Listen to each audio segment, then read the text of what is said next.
So I've been studying a lot of words recently, like etymology, the study of words, not to be confused with entomology, study of animals, insects, all that.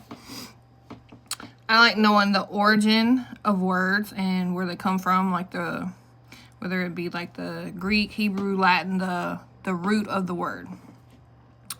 And I was studying a lot of things that are job related.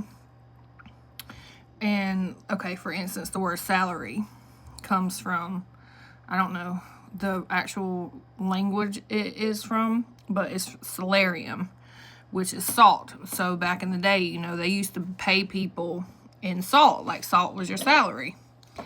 And it makes sense now because, okay, so they give you just enough salt, and salt does what to the meat? Salt preserves the meat, right? So they give you they sprinkle just enough salt on you so you can preserve yourself for the next 2 weeks until they give you just a little bit more. And it makes so much sense. This is what I be talking about all the time, like, well, how you don't get nowhere working for the man.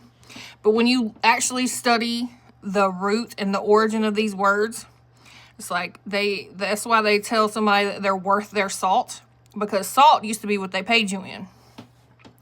And many other things, you know, I'm very anti-religion, and I was looking up words associated with religion, like, okay, worship. I mean, this one is basically self-explanatory. Worth, ship. You take your worth and you ship it to somebody else because you are unaware of your own worth and your own divinity, which is why you need somebody to save you. You need a savior because you can't save yourself.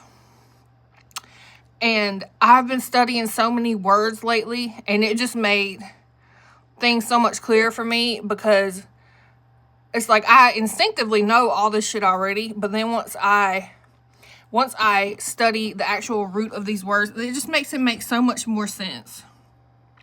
They salt your meat, they preserve you, because, you know, when you salt the meat, it preserves it. All right, you've been preserved for the next 2 weeks, and then they give you a little more salt. And now it seems ridiculous to be paid in salt. You know, everybody has salt up in the kitchen cabinet. Salt is abundant. But now they have switched to, you know, cutting down trees and making paper and then restricting the access of it because, you know, scarcity of something is what makes it valuable, so they say. So, you know, we can't all be rich. So they just give you a little salt, a little sprinkle of salt till the next couple weeks.